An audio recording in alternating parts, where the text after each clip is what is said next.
La dernière fois que nous avons eu un baptême ici, ma fille de 3 ans, elle vient me dire, papa, qu'est-ce que c'est ça? Et je ne sais pas vous, pour ceux qui sont parents, mais moi j'ai appris déjà une chose avec les enfants. Quand ils te posent une question, sûrement ils vont venir d'autres questions. Et donc moi, pour faire simple, j'ai dit, c'est une piscine. Et ma fille, tout de suite, il répondit, il me dit, papa, est-ce qu'on va nager ensemble aujourd'hui? J'ai dit, non, on ne va pas nager ensemble, on ne va pas nager ensemble. C'est... Va l'expliquer ça à un gamin de 3 ans, qu'est-ce que c'est un baptême avec de l'eau comme ça. Bon courage, hein? Et je lui dis, écoute, ma chère fille, baptême en grec, il vient d'un mot qui s'appelle baptizo, que ça veut dire immerger. Plutôt bien pour une réponse à un enfant de 3 ans, non? Alors non, je ne l'ai pas dit ça. Mais en gros, je lui dis, écoute ma chérie, aujourd'hui, les personnes qui vont se faire baptiser, elles vont plonger, elles vont s'immerger dedans. Et j'ai voulu faire le coquin et lui dire, j'imagine que tu veux savoir pourquoi faire, non? Il me dit, oui, pourquoi papa? Et là, je lui dis une phrase, je lui dis, c'est parce qu'aujourd'hui, ils vont naître de nouveau.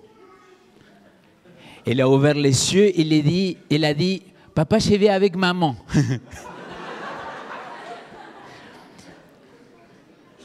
Plutôt nul comme réponse pour un enfant de 3 ans.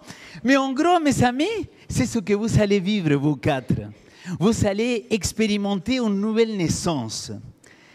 Et peut-être quelques-uns dans la salle, ils se disent, mais attends, comment quelqu'un qui est déjà âgé, il pourrait naître de nouveau? Est-ce qu'il va rentrer dans le ventre de sa mère? Comment on pourrait faire? Alors, permettez-moi de vous montrer qui a dit ça et dans quel contexte. Jésus, il va le dire ça à un homme qui s'appelle Nicodème. Il va le dire, amen, amen, je te le dis. Si quelqu'un ne naît pas de nouveau, il ne peut voir le règne de Dieu.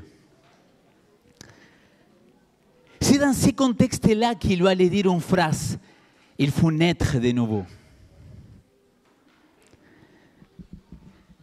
Pour ceux qui le savent, pendant cette année à Vivo, on est en train de parler à la recherche de.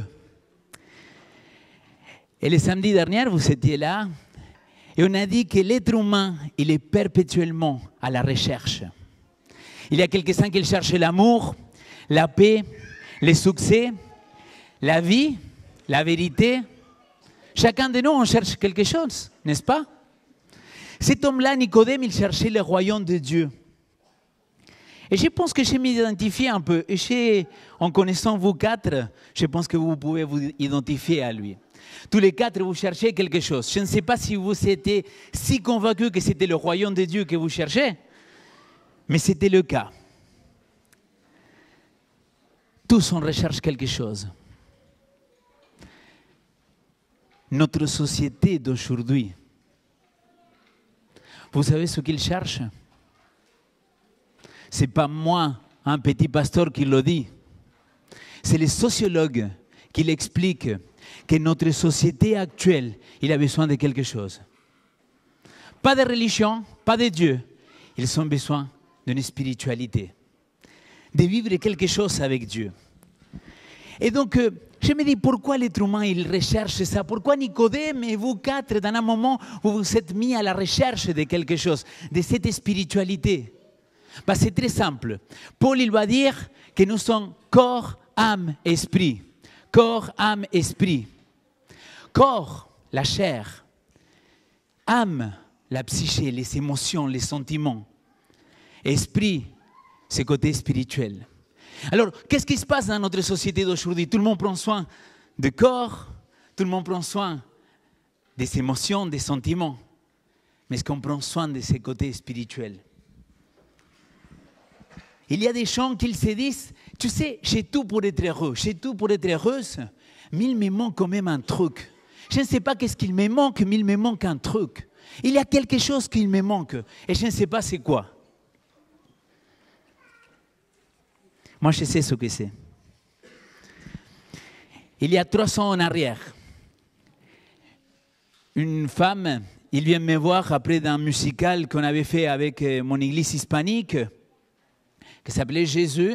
Et il me dit, écoute, j'aimerais partager un peu avec toi de la Bible, de Dieu. J'ai beaucoup de questions.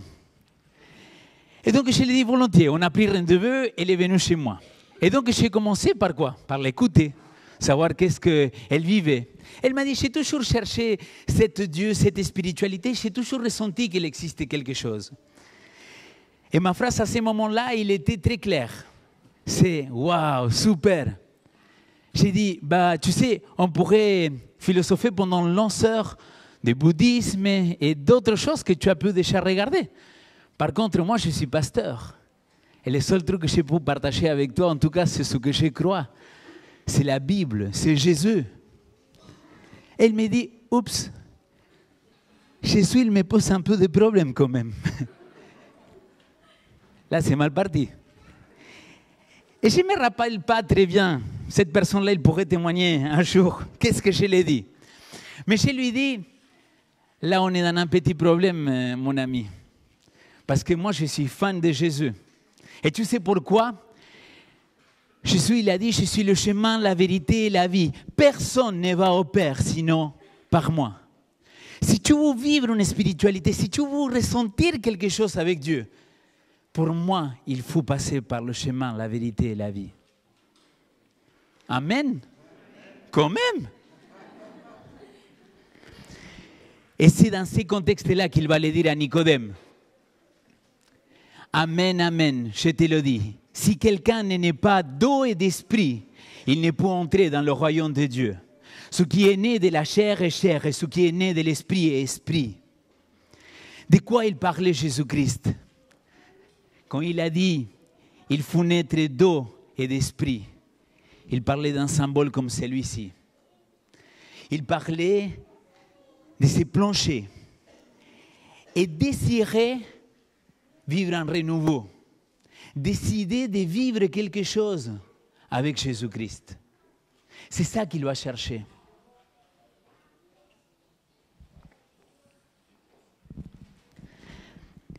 Cet acte-là que nous allons vivre, après que vous sortirez de l'eau, vous serez plutôt des petits bébés, spirituellement parlant, évidemment. Mais vous savez, l'eau qu'il est ici, ce n'est pas de l'eau magique, ce n'est pas de l'eau bénie. C'est tout simplement un symbole dans lequel on est en train de dire, j'ai mis ma foi dans celui qui peut me conduire au Père. J'ai mis ma foi dans celui qui est mort et ressuscité pour moi. C'est ça que vous allez dire. Vous allez mourir et renaître maintenant avec le Christ. Mais vous avez déjà commencé à vivre cette expérience avec le Seigneur. Et pour moi, il n'y a rien de plus touchant dans un baptême qu'écouter ce que les gens ils ont vécu. Qu'écouter comment eux, ils sont amenés à vouloir vivre cette nouvelle naissance. Cécilia, je t'invite à venir.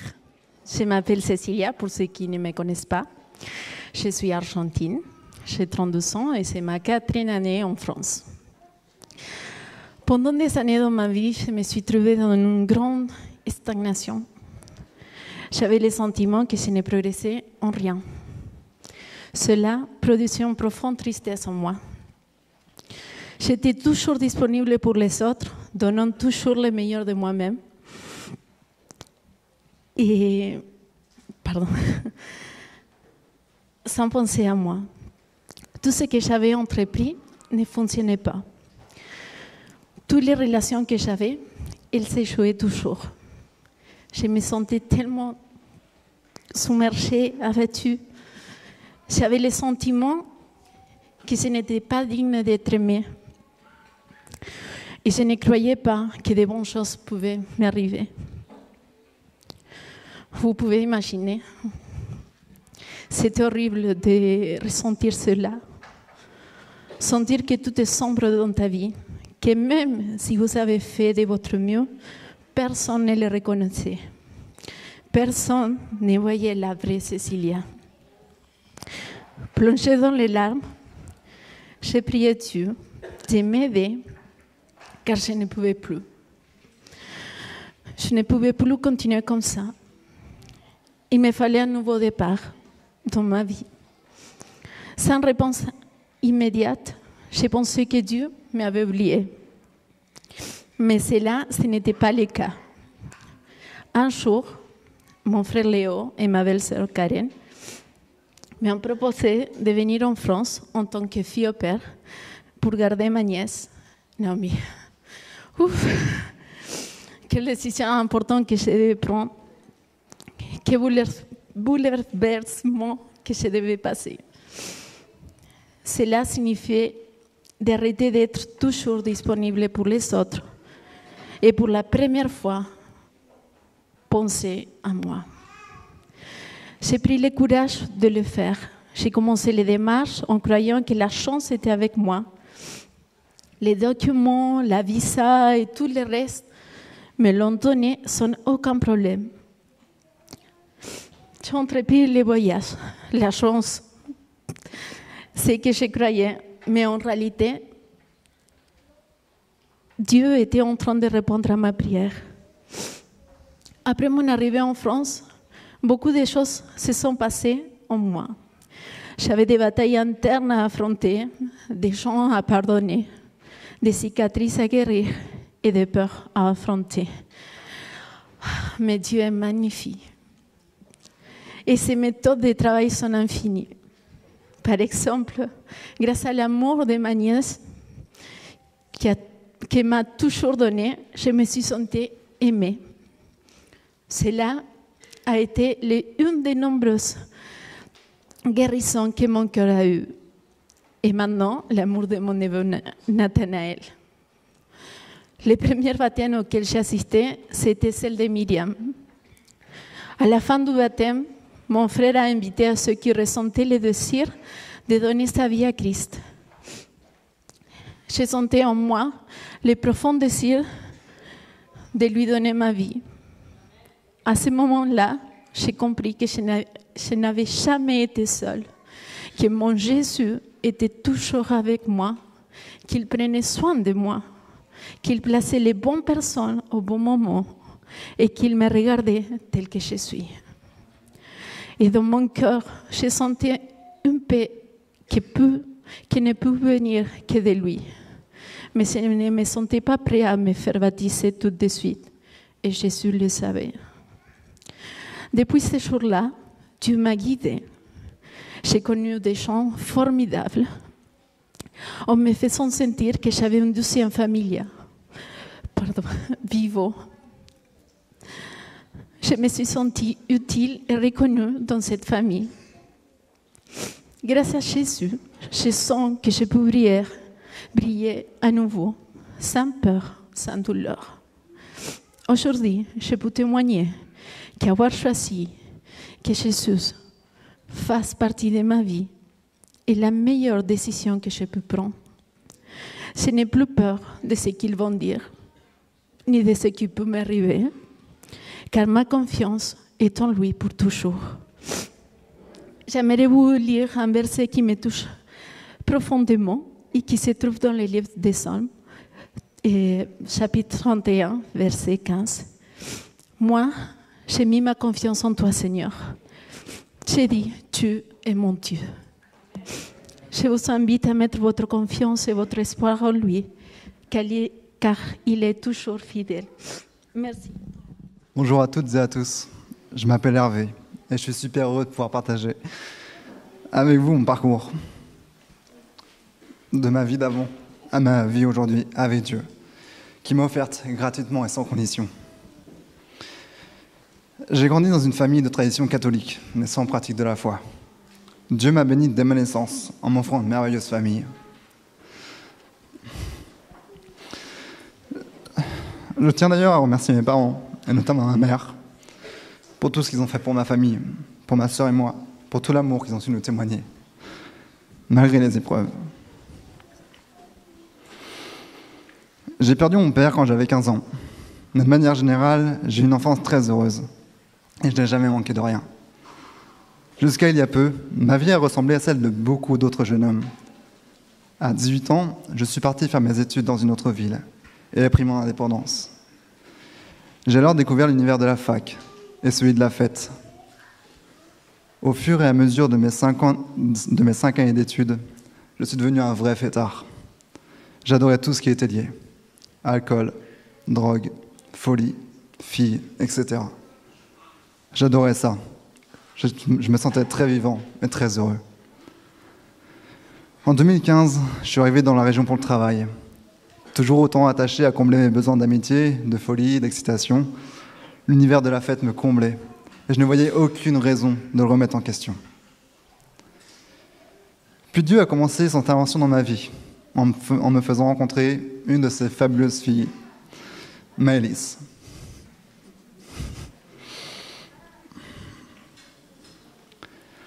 Ma chérie, j'en profite pour te remercier pour ton témoignage, d'avoir été si exceptionnelle dans ton attitude vis-à-vis de moi, lors de mes premiers pas vers Dieu. Dans les premiers mois suivant notre rencontre, Maë est un témoin formidable de Christ, en répondant de manière simple et affirmée à mes questions concernant sa relation avec Dieu et son œuvre dans sa vie. Je ne comprenais pas cette relation. Je ne comprenais pas comment elle pouvait être si persuadée d'être en relation avec quelqu'un qui, à mes yeux, n'existait même pas. Je respectais, mais c'était beaucoup trop loin de mon univers, de mon éducation, de ma vie, qu'imaginer qu'il existait un tel Dieu et qu'en plus, on pouvait communiquer avec lui, ce n'était même pas envisageable. Le fait est que j'étais très heureux dans ma vie, vraiment. J'avais plein de potes, une famille avec qui je m'entendais très bien, un travail, de l'argent. Que demander de plus ? Qu'est-ce que Dieu pouvait, s'il existait, m'apporter de plus dans ma vie ? Après plusieurs mois de discussion et une envie de rapprochement avec Maë, j'ai commencé à m'intéresser à ce Dieu qui semblait lui offrir une vie non seulement pleine de joie, mais aussi tellement équilibrée et tellement saine. Je me suis acheté ma Bible et ai commencé à fréquenter son groupe de maison, ainsi que l'église. C'était une curiosité intéressée, mais bon, parfois, ça commence comme ça. Finalement, après environ 6 mois d'amitié grandissante, Maë et moi nous sommes mis en couple. Je commençais à comprendre la beauté et la pertinence des enseignements de la Bible. Mais une question se posait. Voulais-je vivre une vie de foi pour Maë ou pour moi ? Je me rappellerai toujours. Toujours. J'étais chez moi, assis à mon bureau. Je lisais ma Bible quand j'ai ressenti une envie de prier. Je me suis alors mis à prier. Puis j'ai commencé à sentir quelque chose monter en moi, une sensation qui m'envahissait tout le corps. J'ai commencé à prier plus fort, avec un sourire jusqu'aux oreilles. J'ai commencé à lever les bras et j'ai senti 2 bras en train de m'enlacer, comme lorsqu'un père retrouve son enfant après des mois, des années de séparation. C'était tellement intense à vivre. Je n'en revenais pas, mais j'avais compris ce qui venait de se passer. J'avais compris que Dieu venait de se présenter à moi. J'étais bouleversé, j'étais tellement heureux.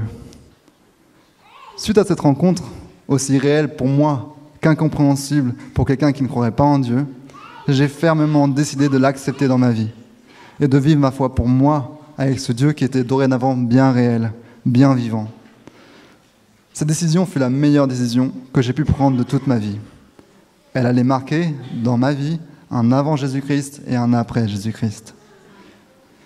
Avant, je ne me posais pas vraiment de questions sur ce que je faisais, ni pourquoi je le faisais.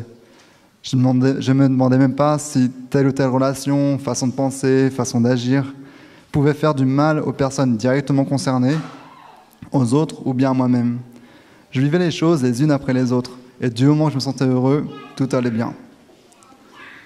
À partir du moment où j'ai commencé mon cheminement vers Dieu, il m'a fait me poser toutes ces questions, et m'a donné les réponses, soit directement à travers mes pensées, soit à travers nos discussions avec Maë. En respectant mon temps, mes limites, mes craintes, mes doutes, Dieu m'a progressivement fait prendre conscience à quel point mon bonheur ressenti jusqu'alors reposait sur des choses non seulement très temporaires, mais vides de sens et parfois malsaines. En ayant choisi Dieu, en l'ayant accepté dans ma vie et en m'étant rendu disponible à ce qu'il avait à me dire, il a pu me faire prendre conscience de la nécessité de rompre franchement avec mon mode de vie passé. Me concernant, j'avais besoin de cette rupture nette afin que je puisse avancer dans ma nouvelle vie avec Dieu, sans jamais avoir à regarder en arrière ou être rattrapé par des relations de mon passé. Encore fallait-il que j'aie le courage de le faire. Un jour, Dieu m'a donné le courage de prendre mon téléphone et de passer les appels qui devaient être passés. À chaque fois que je raccrochais, c'était un fardeau qui tombait, un pas de plus vers ma nouvelle vie. Je ressentais une telle sensation de liberté, de légèreté. Aujourd'hui, je vis une vie de bénédiction de la part de Dieu. Je vis exactement ce que notre pasteur Léo m'a un jour expliqué. Choisir de vivre ma vie quotidiennement avec Dieu, c'est choisir de me placer sous son robinet de bénédiction. C'est lui permettre de me mettre ses plans pour moi à exécution. Cela ne signifie pas que ma vie va dorénavant être toute rose et sans encombre. Par sa parole vivante, la Bible, Dieu m'a enseigné qu'en rejetant Christ, les hommes ont rejeté Dieu. Dieu ne règne donc pas sur cette terre. Je sais qu'il reviendra, mais d'ici là, nous devons subir les conséquences des choix des hommes, ainsi que nos propres choix, qui tous deux effectués sans le Saint-Esprit, nous conduisent régulièrement vers la souffrance et l'injustice, et tendent à nous éloigner du bonheur que Dieu aimerait tant nous offrir. Mais à présent, je sais que je peux remettre tout manque, toute difficulté, toute souffrance entre les mains de mon Père Céleste. Il me guide, me soutient, m'accompagne et me réconforte par son amour qu'aucun homme ne peut comprendre. Je prie tous les jours pour qu'il me remplisse de son Saint-Esprit et qu'il m'aide à ressentir sa présence. Paul dit dans l'Épître aux Romains, chapitre 8, verset 29, « Car ceux qu'il a connus d'avance, il les a aussi prédestinés à être conformes à l'image de son Fils. » Aujourd'hui, j'en suis encore très loin. Je suis plein de jugement, j'ai de l'orgueil, je suis centré sur mes besoins, je garde pour moi plutôt que donner. Je suis fainéant, je suis impatient, notamment avec mes clients et ma famille. Je rends encore trop le mal pour le mal, et j'en passe. Je ne suis pas en train de me dénigrer. J'accepte simplement mes limites, mes fautes et mes faiblesses, et le fait que je ne parvienne pas, ou que très peu, à devenir meilleur grâce à mes propres forces. Je comprends d'une manière logique que j'ai absolument besoin de Dieu le Père, Dieu le Fils et Dieu le Saint-Esprit pour tendre tous les jours un peu plus vers une ressemblance à Jésus-Christ, ce qui va bien plus loin que la définition humaine d'être un bon gars. Je prie donc pour que Dieu m'aide à ressembler chaque jour davantage à son Fils Jésus-Christ, pas seulement pour mon bonheur, mais aussi pour le bien de ceux qui m'entourent. Je prie pour qu'il m'aide à porter les fruits de ma relation avec lui, qu'il m'aide à me départir de mon égocentrisme, pour mieux me comporter vis-à-vis de ma famille, pour être plus patient et tolérant vis-à-vis de mes clients, aider davantage mes collègues, être d'une bien meilleure écoute avec ma chérie, prendre davantage soin de mes amis et être amour même envers ceux avec qui il peut être difficile de l'être. La foi, c'est croire en ce qu'on ne voit pas.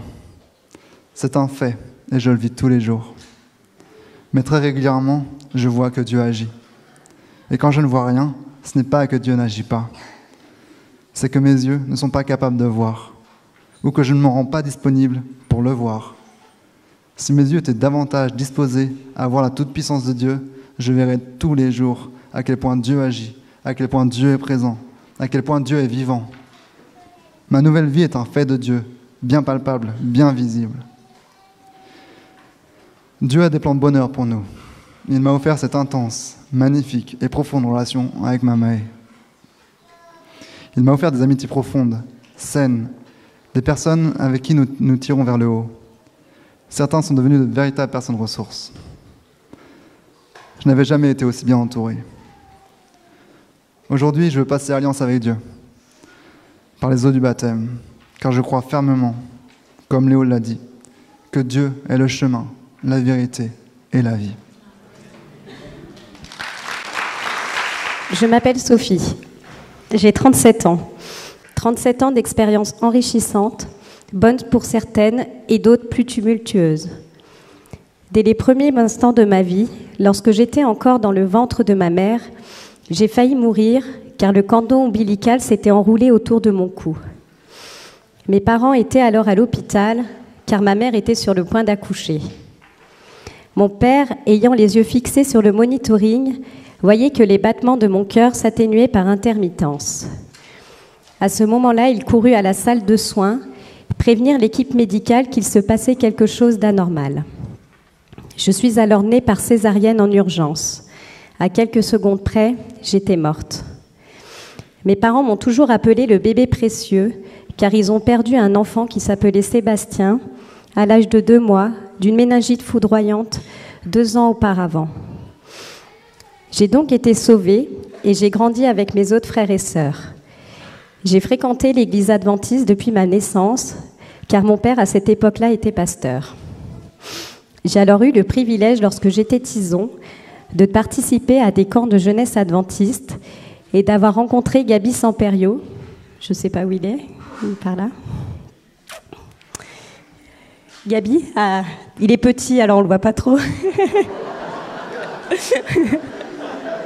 C'est de bonne guerre, hein. Je me souviens des camps au Moulin de l'Hérole, et notamment cette espèce de pataugeoire qui était au milieu du camp. L'eau, elle était toujours toute trouble. Et plus tard, à mes 18 ans, j'ai eu la chance de faire la connaissance de Gabriel Monet. Je crois que je l'ai aperçu tout à l'heure, Gabriel. Gabriel et de sa femme Stéphanie, avec qui j'ai participé à 2 camps humanitaires, l'un à Madagascar et l'autre en Roumanie. Nous étions une quinzaine de jeunes à réhabiliter un centre de soins à Mada, et l'autre camp à apporter du matériel et à partager des moments de joie et d'amour dans un orphelinat en Roumanie. Ces 2 expériences humanitaires ont renforcé mon envie d'exercer un métier où j'aide mon prochain et m'ont donné goût également au voyage que j'ai pu effectuer par la suite. Alors que j'avais quitté à l'âge de 16 ans l'Église, j'avais des discussions tantôt avec ma mère, tantôt avec mon père sur Dieu. Pourquoi Dieu permet-il tant de misère dans ce monde, de famine, de maladie, de guerre? Pourquoi mon frère était-il mort? En quoi Dieu se manifeste-t-il aujourd'hui?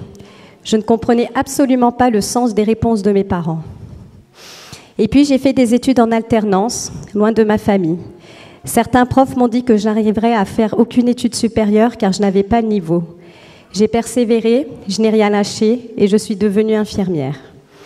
Et pendant mes études, à l'âge de 20 ans, je me suis dit chouette, j'ai 20 ans, je vais pouvoir faire ce que je veux de ma vie. Durant ces longs moments d'errance, de l'âge de 20 ans jusqu'à il y a de ça quelques mois, je m'accrochais à des dépendances diverses, cherchant à combler un vide, un manque de quelque chose dont je n'avais pas conscience. J'ai traversé plusieurs échecs. Je faisais toujours le lien avec mes blessures construites durant mon enfance.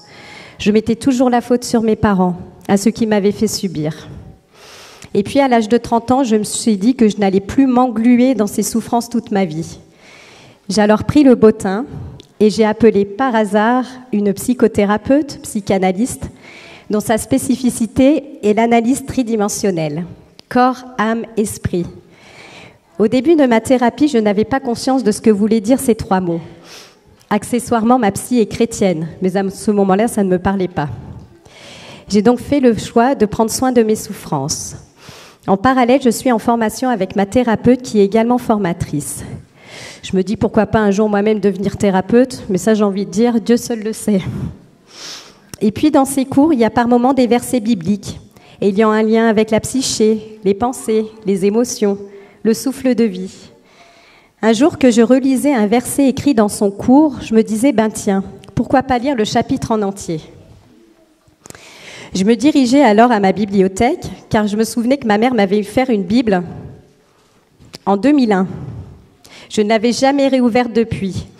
Et 18 ans après, je l'ouvre par hasard, et là je tombe sur Galates 5, 22, qui dit « Ce que le fruit de l'esprit produit, c'est l'amour, la joie, la paix, la patience, la bienveillance, la bonté, la fidélité, la douceur et la maîtrise de soi. » Je me suis dit, c'était ça que je voulais vivre aujourd'hui dans ma vie. Et à partir de cet instant précis, j'ai senti la présence du Saint-Esprit en moi par un nouveau souffle de vie.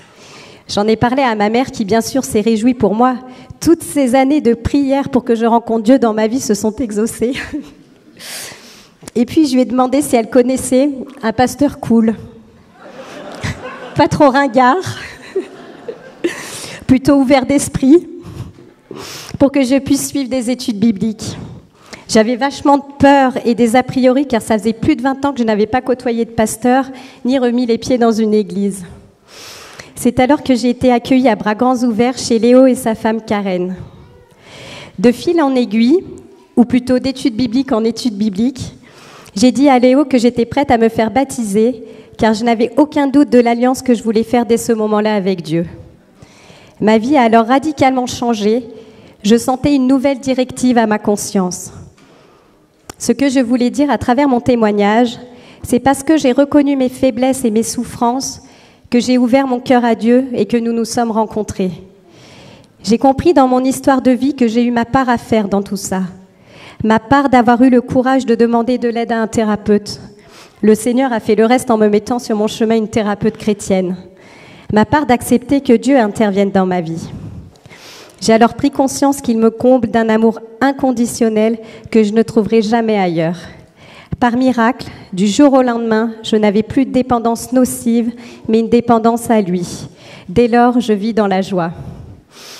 Aujourd'hui, grâce à Dieu, grâce à Jésus-Christ, mort pour moi sur la croix, et grâce à son Saint-Esprit, mes fragilités et mes souffrances imprimées en moi depuis mon enfance deviennent une force, un talent.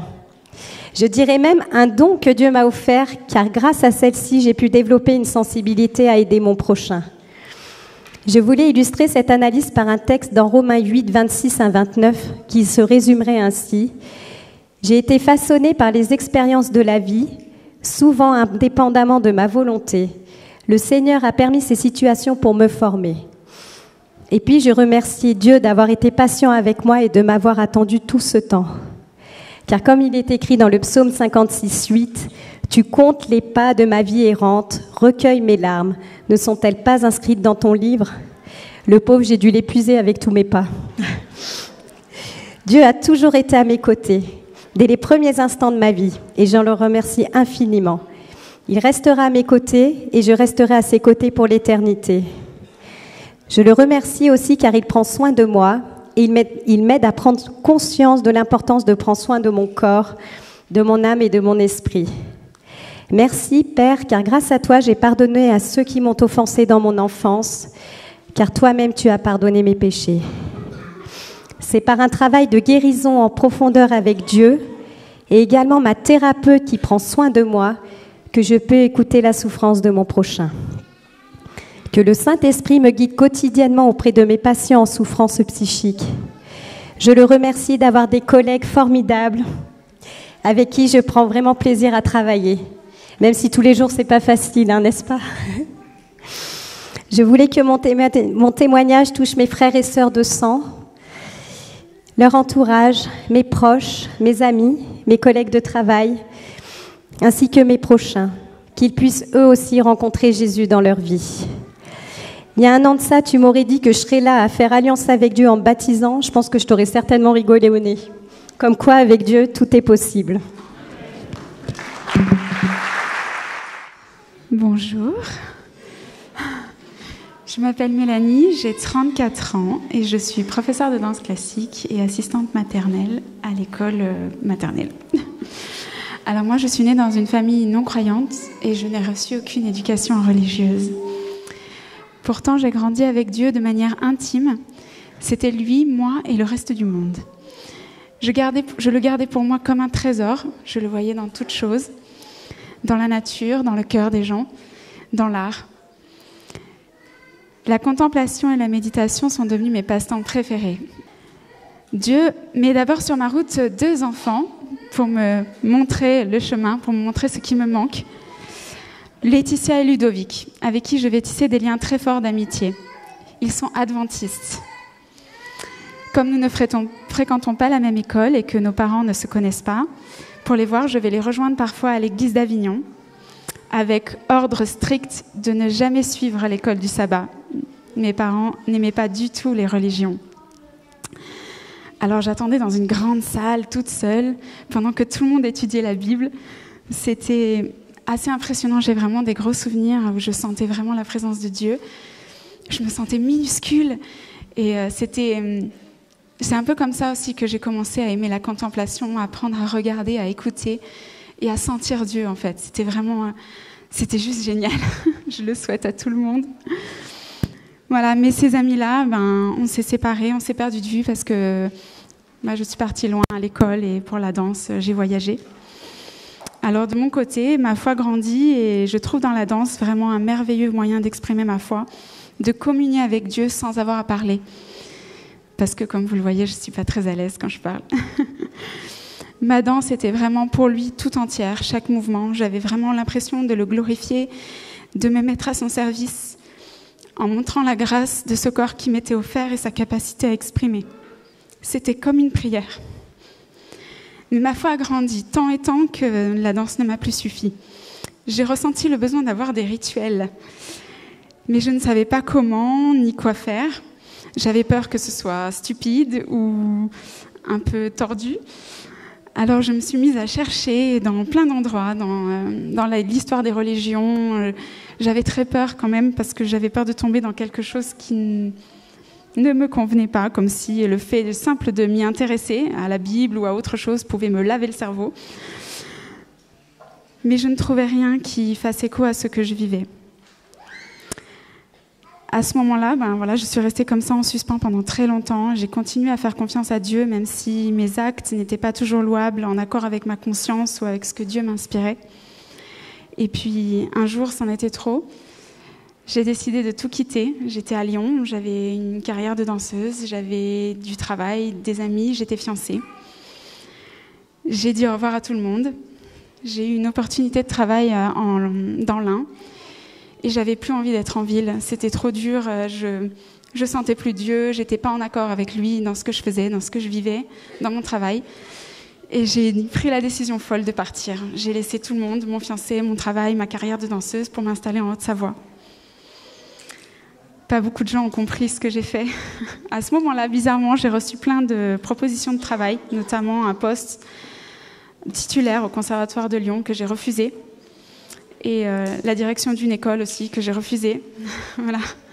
Je suis arrivée ici, toute seule, et j'ai déprimé. J'ai pleuré beaucoup parce que j'avais plus personne, je connaissais pas grand monde, voire personne, et c'était très dur. Bien sûr, tous mes amis ont pris de mes nouvelles, dont Ludovic, qui me dit « Tu vas pas bien, j'ai appris où tu es, où tu habites », et je lui dis je suis à Saint-Julien, voilà, je me sens pas très bien, mais j'ai l'impression que j'ai fait ce qu'il fallait. Et il me dit, à Saint-Julien, mais moi je travaille dans la caserne juste en face de ton appartement, alors. Et là, j'ai vraiment vu Dieu, j'ai dit, c'est pas possible, ça fait des années que je l'ai pas vu, il arrive là, déjà, c'était obligé que ce soit Dieu qui m'ait amené ici, et du coup, j'étais vraiment convaincue que c'était ce qu'il fallait que je fasse. D'ailleurs, il m'a bénie dans mes choix de le suivre parce que j'ai trouvé un appartement tout de suite, j'ai trouvé du travail en Suisse tout de suite, j'avais tout, vraiment tout. C'était juste génial. Et en même temps, je me sentais seule. Et donc Ludovic me dit, je suis là, et puis je travaille au campus adventiste juste à côté. Alors déjà, je ne savais pas qu'il y avait un campus. Je me suis dit, mais ça existe. En plus d'avoir une église, vous avez une école. Donc, pardonnez mon manque de connaissances sur le milieu. Donc, il m'invite à visiter le campus. Je rencontre plein de gens merveilleux et notamment mon futur époux. Il me présente mon futur époux. Donc, Dieu m'a vraiment tout donné en venant ici. Il m'a donné du travail, il m'a donné la sécurité, il m'a donné l'amour. La famille, il m'a comblée, vraiment. C'était une décision difficile, mais c'était comme ça et j'ai vraiment reçu beaucoup de choses de lui. Et avec Alain, Alain, mon amour, il est adventiste. Donc dans la relation, c'est un peu compliqué. Donc on se met d'accord, on s'aime très fort, mais c'est chacun dans le respect des croyances de l'un et de l'autre. Sauf que ça marche un temps, mais pas trop, parce que quand lui veut aller à l'église au sabbat, moi je veux aller au cinéma. Alors c'est un peu compliqué, je comprends pas trop. Et je me dis peut-être que ce serait bien pour mon couple, et puis aussi parce que j'aurai une occasion d'échanger sur ma foi et sur ma spiritualité, de demander des études bibliques. On a un ami que j'aime beaucoup, à qui je demande, Pierre Franco, qui relève le défi parce qu'à la première étude biblique, je lui ai interdit d'ouvrir la Bible. J'étais vraiment très fermée avec la religion, c'était terrible. Pierre, il m'a vraiment appris à aimer la Bible. Il m'a montré que le Dieu que j'avais dans le cœur, il était dans le texte. Et c'était juste merveilleux. c'était comme si Dieu me disait « Regarde, je suis là, c'est là qu'il faut que tu me cherches. Ça fait longtemps que je te le dis, mais tu ne veux pas écouter. » Et donc j'étais très bouleversée, mais j'étais encore vraiment fermée. Il va me falloir un deuxième pasteur que je rencontre lors d'un spectacle sur la vie de Jésus. Je le trouve super sympa et je me dis, tiens, pourquoi pas essayer un deuxième regard. Je lui dis, on ne se connaît pas, on ne s'est jamais parlé. Je lui dis, tiens, est-ce qu'on pourrait faire des études bibliques ensemble? Oui, si tu veux. Donc, première fois que je vais chez lui, je lui explique, j'ai tout cherché. Moi, je cherche, j'ai Dieu dans mon cœur et je cherche comment l'exprimer, comment lui dire je t'aime, mais il n'y a rien qui me convient. J'ai cherché dans le bouddhisme, dans plein de trucs, mais il n'y a rien qui me convient. Et lui, il me dit, voilà, moi je suis adventiste, je suis chrétien, j'ai Jésus dans mon cœur, je peux te parler de la Bible, je peux te parler de Jésus, et moi, Jésus... j'ai dit là, ça va être un peu dur pour moi, parce que Dieu, ok, le Saint-Esprit, oui, mais Jésus, ça peut pas être possible. Et il me répond, je suis fan de Jésus. Donc, alors Léo, vraiment, il m'a appris à aimer Jésus. Voilà, à être convaincu que Jésus est venu, que grâce à lui, j'ai vraiment la possibilité de vivre une vie nouvelle. Et j'étais, je ne sais pas comment vous dire, remplie de bonheur à chaque étude biblique. Je découvrais quelque chose d'incroyable dans les textes. Je me disais, mais en fait, la Bible, elle est super intelligente. Il y a plein d'amour, il y a plein de raisonnements. C'est fou, tout ce qu'il y a là-dedans. Pourquoi les gens ne la lisent pas? Pourquoi moi, je ne l'ai pas lu plus tôt, en fait? C'était ça, le truc. Et je prends la décision de me faire baptiser. À ce moment-là, j'étais enceinte. Et à ce moment-là, catastrophe, je perds mon travail. Je perds mon travail. Et pour moi, ça a été la chute, un peu dans tout, parce que je me suis sentie responsable de mon enfant, responsable de ma famille, et en fait, j'ai délaissé Dieu pour trouver des solutions toute seule. Je me suis dit, il faut que je trouve du travail, il faut qu'on arrive à payer le loyer. Et en fait, j'avais que ça dans la tête. C'était les factures, les problèmes de la vie courante, en fait. Et j'ai laissé Dieu, j'ai plus fait confiance comme je faisais avant. Et j'ai vécu une année exécrable. C'était affreux. Mais Dieu a vraiment agi à travers beaucoup de gens qui sont ici. Et je voudrais vraiment les remercier et remercier Dieu pour ça. Il ne m'a pas laissé tomber, moi oui, mais pas lui.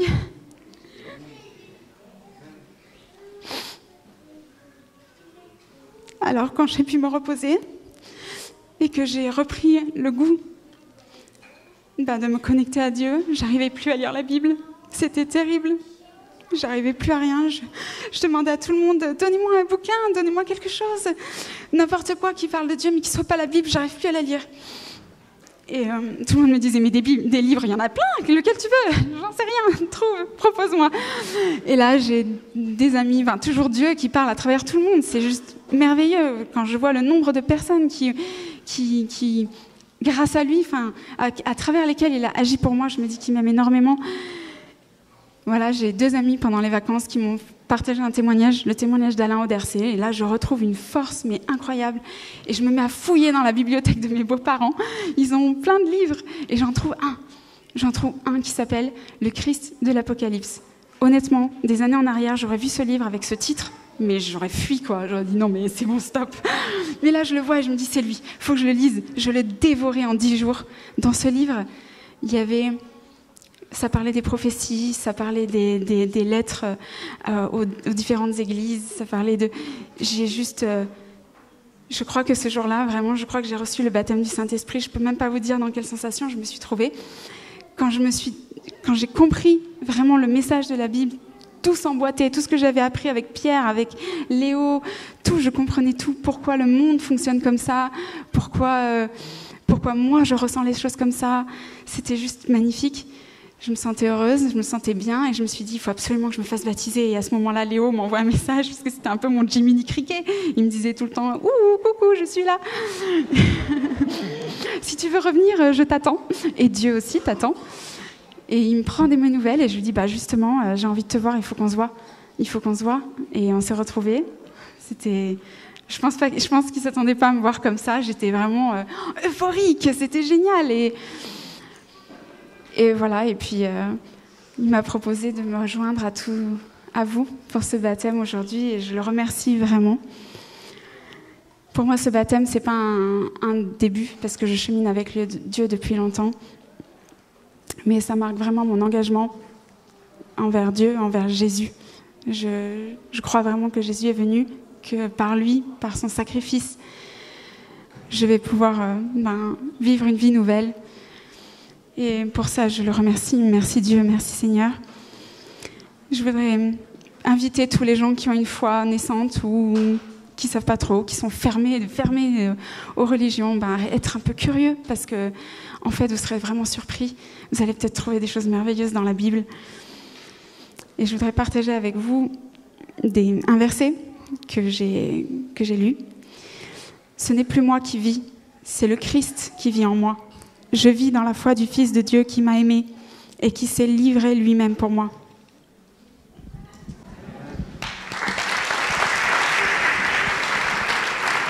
Bonjour et bonjour aux néophytes. Le chant que je vais vous chanter et chanter à vous tous ce soir s'intitule « Dieu t'a appelé ». Il y a 12 ans, je passais dans ces eaux du baptême et 2 ans après, donc il y a 10 ans, le Seigneur m'a inspiré cette chanson afin de l'offrir à une amie qui passait aussi dans les eaux du baptême. Et cette chanson, en fait, elle est pour nous tous, pour moi, pour vous et pour tout le monde.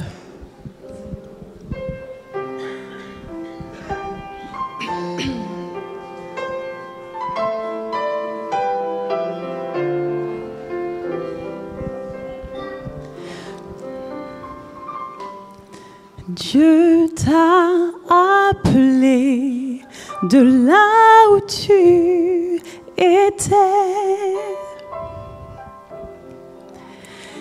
Il t'a aimé tel que tu étais. Jésus a su trouver les mots qu'il fallait pour que tu suives le chemin qu'il t'a tracé. Parfois rebelle ou en quête de vérité, mal jugé, tu as été blessé. Mais ta foi en Jésus a su te redonner le courage de suivre le chemin qu'il t'a tracé. Sache que l'amour de Dieu est éternel. Votre alliance est immortelle. Marche sur ses pas vers le ciel.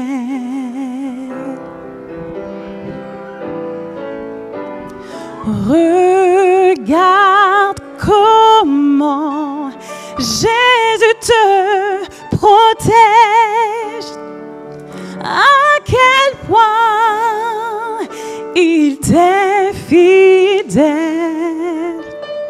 Les difficultés pourront te faire douter,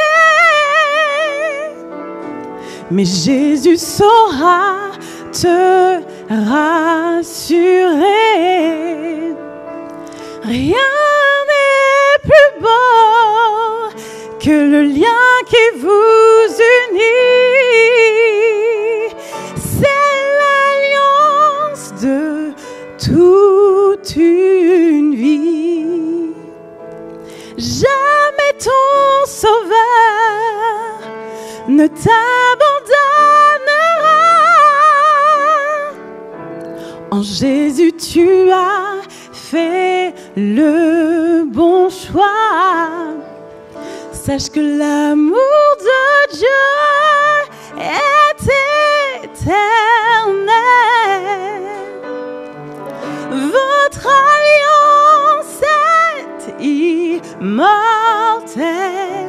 Marche sur ses pas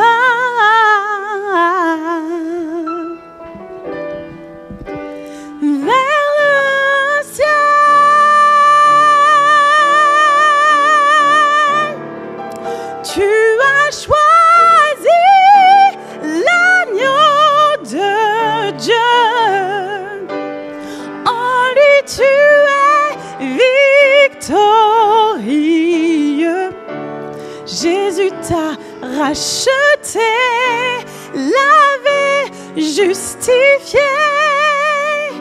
Poursuis ta route pour l'éternité. Tu as pris position pour Christ, l'agneau de Dieu ressuscité. Jésus t'a libéré, sauvé, pardonné. Poursuis ta route pour l'éternité. Tu as choisi l'agneau de Dieu. En lui tu es victorieux. Jésus t'a racheté, lavé, justifié. Poursuis ta route.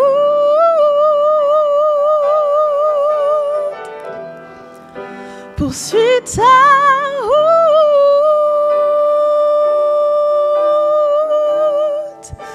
Poursuis ta route. Pour l'éternité.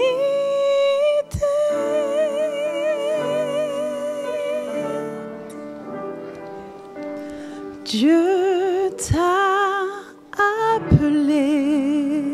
Amen. Dieu t'a appelé.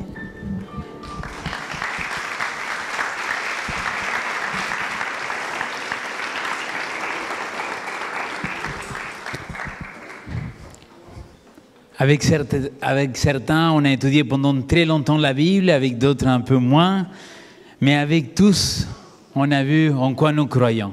Alors, je vous invite tous les quatre à pouvoir passer ici devant et lire quelques phrases par rapport à ce que nous croyons.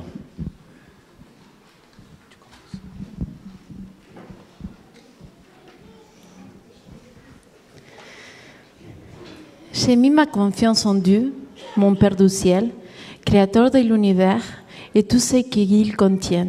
Son amour me comble de bonheur et je le remercie pour son infaillible fidélité.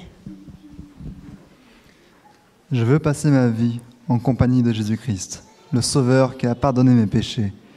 Il est mort et ressuscité pour moi, et il me porte dans son amour auprès du Père. J'ai choisi de marcher dans la communion de l'Esprit Saint pour vivre une vie victorieuse, heureuse et épanouie. Je remercie Dieu pour sa parole écrite, le réconfort et l'instruction qu'elle apporte dans ma vie au quotidien. J'espère pouvoir grandir dans la confiance et la fidélité de tous ses enseignements. Je célébrerai toute ma vie le bonheur du pardon de Dieu, de la nouvelle création et l'espérance d'un monde nouveau. Choisissons de chaque sabbat que Dieu me donne de vivre dans la compagnie de ses enfants. J'attends avec joie le retour de mon Sauveur Jésus-Christ. J'ai confiance qu'avec lui, je fêterai la joie de la résurrection de tous ceux que Jésus ramènera à la vie. J'ai choisi de vivre mon engagement chrétien dans l'Église adventiste. Je m'y sens accueillie et respectée et je souhaite respecter les engagements dont elle s'est investie pour annoncer la bonne nouvelle du salut. Je souhaite soutenir son action par mes offrandes, mes dîmes et le style de vie qui cherche à promouvoir le bien-être de tous. Je désire être baptisée par immersion en témoignage de ma foi et d'espérance que Jésus a mis dans mon cœur et répondre ainsi à l'appel qu'il m'a fait de le rejoindre dans la nouveauté de vie.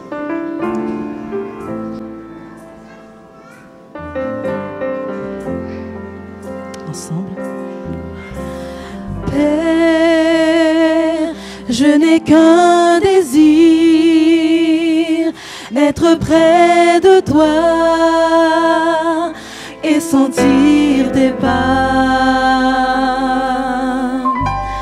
Père, tu as envoyé ton Fils bien-aimé pour quiconque croit. Saint-Esprit qui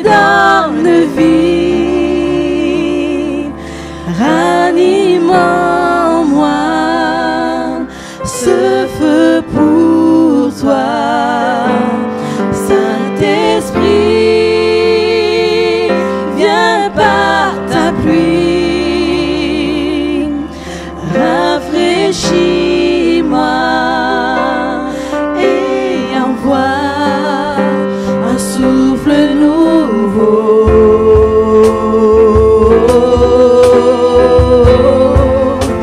Un souffle nouveau.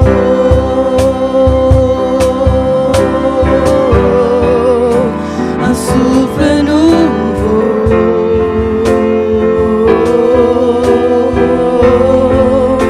Un souffle nouveau.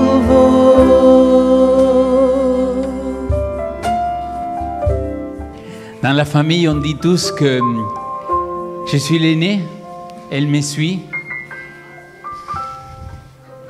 Et tout le monde dit que si Léo il faisait des bêtises, Cécilia elle faisait des bêtises. Que si Léo il faisait ceci, Cécilia elle faisait cela. Et ça fait plusieurs années, j'ai donné ma vie à Christ. Pardon, je suis très touché. Et je lui dis à Cécilia, Cécile, si tu as fait toujours les mêmes bêtises que moi, pourquoi maintenant tu fais la bêtise de donner ta vie à Christ? Et c'est ce qui s'est passé. Dieu, il est bon, les amis. Dieu, il est très bon. Alors, si vous me permettez, pour Cécilia, je vais faire la prière en espagnol parce que c'est notre langue. Alors, je vous invite à prier avec nous. Padre querido, tú conoces a Cecilia desde que antes que esté en el vientre de su madre. Esa sensibilidad que tiene y quien ella es. Yo te doy gracias, Padre, porque decidió dar su vida a tu Hijo amado Jesucristo. Ahora te quiero pedir que la puedas bendecir de una manera particular en todo lo que emprenda. Y por eso la bautizo en el nombre del Padre, del Hijo Jesucristo y del Santo Espíritu. Amén.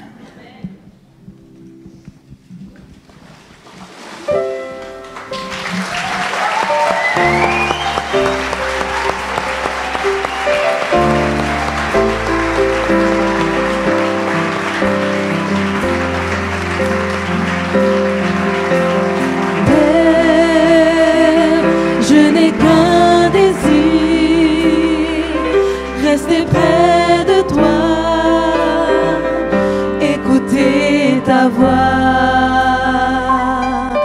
Oh Père, tu m'as tout donné et c'est à tes pieds que je veux rester.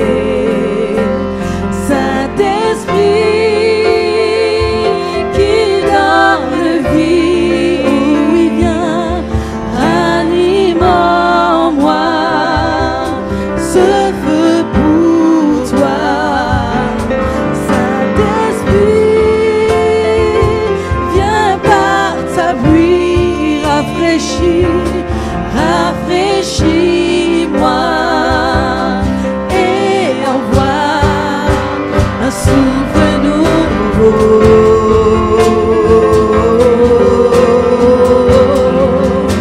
Un souffle nouveau.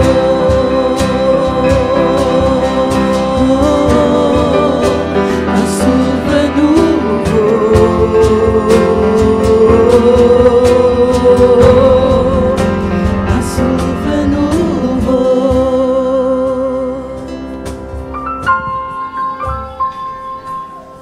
La première fois que j'ai rencontré Hervé, c'est ici.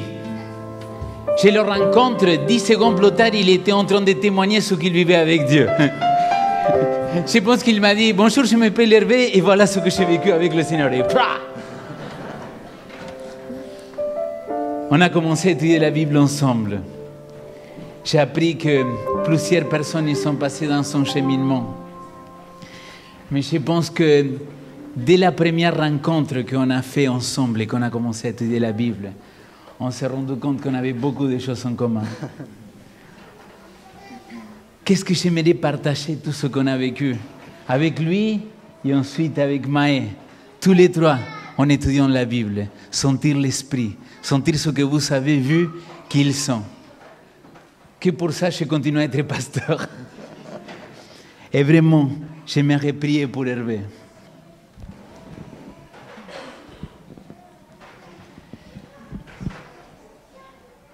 Père, voilà Hervé.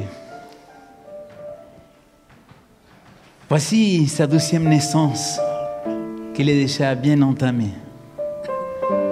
Je t'ai pris pour lui, pour cette sensibilité qu'il a, pour cette rencontre qu'il vit jour après jour avec toi. Je te demande de pouvoir le bénir, de pouvoir l'accompagner, de pouvoir le guider dans tout ce qu'il va entreprendre dans sa vie.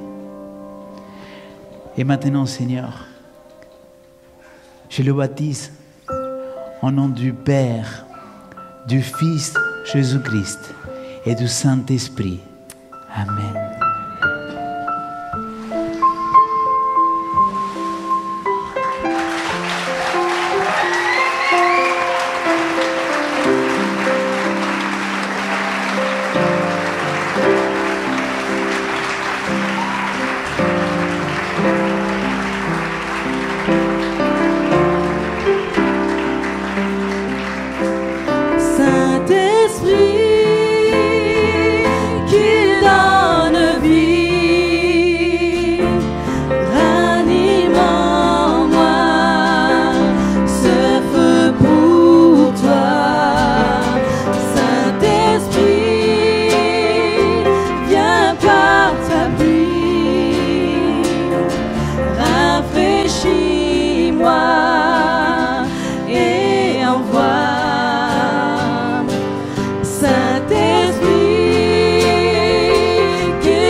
Comme Sophie l'a raconté dans son témoignage, il est débarqué chez moi, je lui ai dit bonjour et je lui ai passé des mouchoirs. Vrai ou faux? Quelle belle rencontre, Sophie. On a commencé à étudier la Bible ces jours-là. Elle était envahie par ce souffle nouveau, par l'Esprit. Et comme elle m'a dit elle-même, par le pneuma, Léo. Et je lui ai dit, écoute, je suis pasteur dans cette église. Si tu veux, tu passes nous visiter. Elle me dit, ah, non, c'est trop tôt. Passe encore. Je lui ai dit, t'inquiète pas, tu passes quand tu veux. C'était un vendredi matin. Samedi l'après-midi, qui je vois débarquer là? Sophie. Et j'ai compris qu'elle était déjà amoureuse du Seigneur, même avant qu'on commence à partager. Qu'est-ce que le Seigneur, il est bon. J'aimerais prier pour Sophie aussi.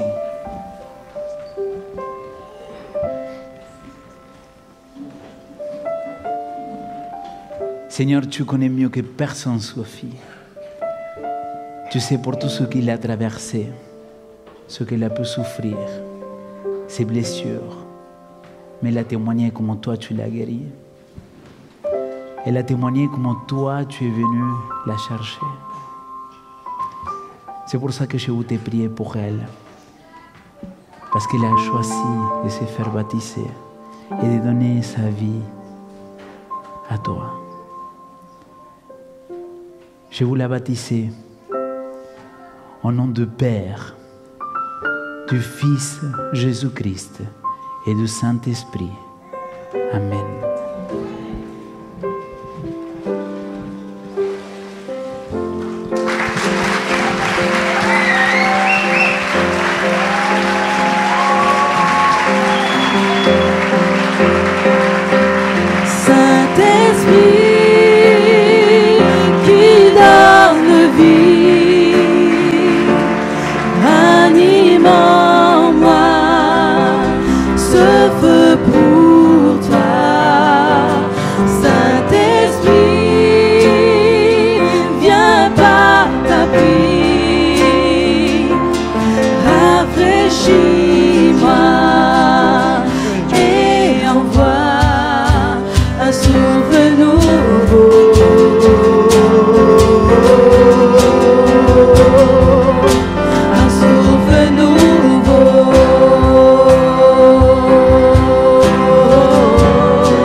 c'est vrai que j'avais amené ma Bible pour ce premier rendez-vous à la bibliothèque du campus, et cette Bible est sagement restée fermée. Alors on a parlé des arbres. Tu m'as parlé du fait que pendant des années, les arbres t'ont parlé, que lorsque tu regardais des arbres, tu voyais Dieu. Et au fond de toi, tu avais déjà cette graine du royaume. Et cette graine, aujourd'hui, c'est l'arbre du royaume. Et depuis hier, j'ai cette image d'un sol pleureur. Un arbre qui pleure de chagrin, qui pleure de fatigue, mais qui pleure surtout de joie. Un arbre avec ses branches qui tombent dans l'eau. Et voilà, ce sol pleureur, c'est toi. Et j'ai cette image de ce vent qui se lève, de ce souffle de l'esprit, de ce souffle de vie, et cet arbre, il se met à danser. Cet arbre, il se met à danser, et c'est toi, c'est ce que le Seigneur a fait pour toi, c'est ce souffle de vie. Et Jésus nous dit que dans cet arbre, il y a des oiseaux qui viennent se nicher, qui viennent se protéger, et tu es déjà cet arbre de protection et d'amour pour les autres. Donc gloire à Dieu.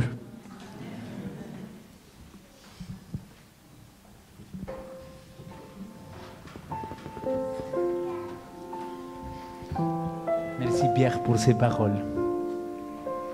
Je vous invite à prier aussi.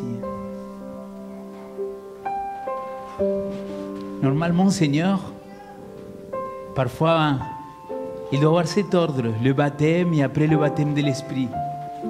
Mais je suis convaincu que Mélanie, il a déjà vécu ce baptême de l'Esprit. Il t'a senti au plus profond de son être.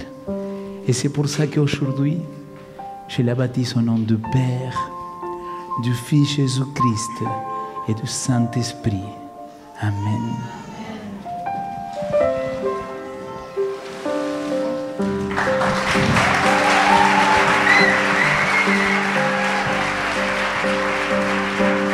Saint-Esprit qui donne vie, ranime en moi ce feu pour toi. Saint-Esprit, viens par ta pluie, rafraîchis-moi et envoie.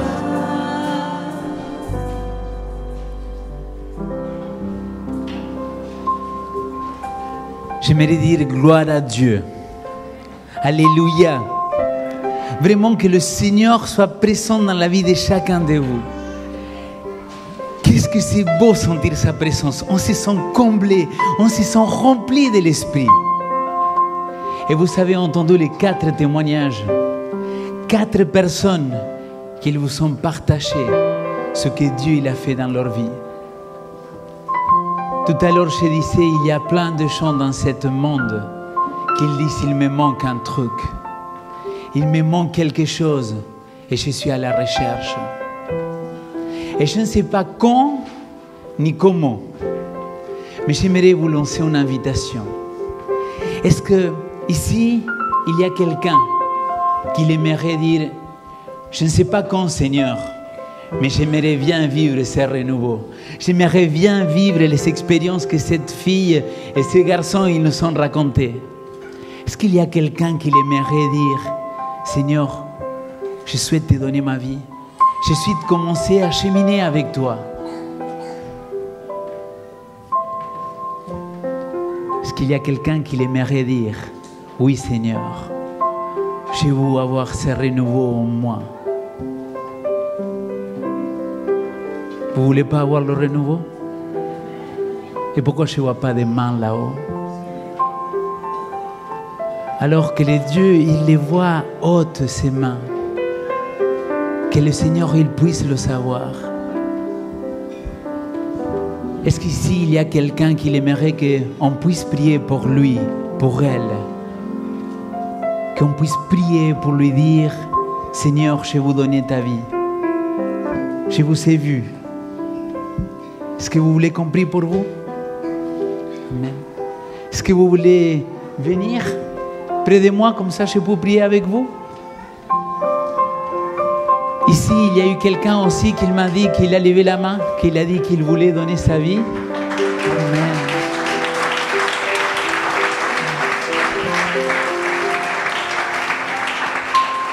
Qu'est-ce que c'est beau avoir des gens qui souhaitent vivre ce renouveau.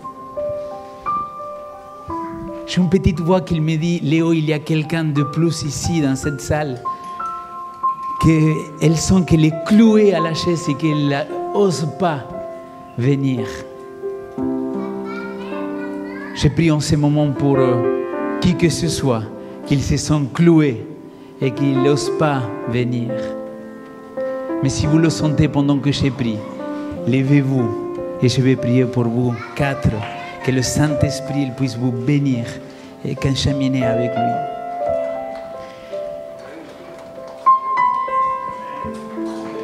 Amen. Gloire à Dieu.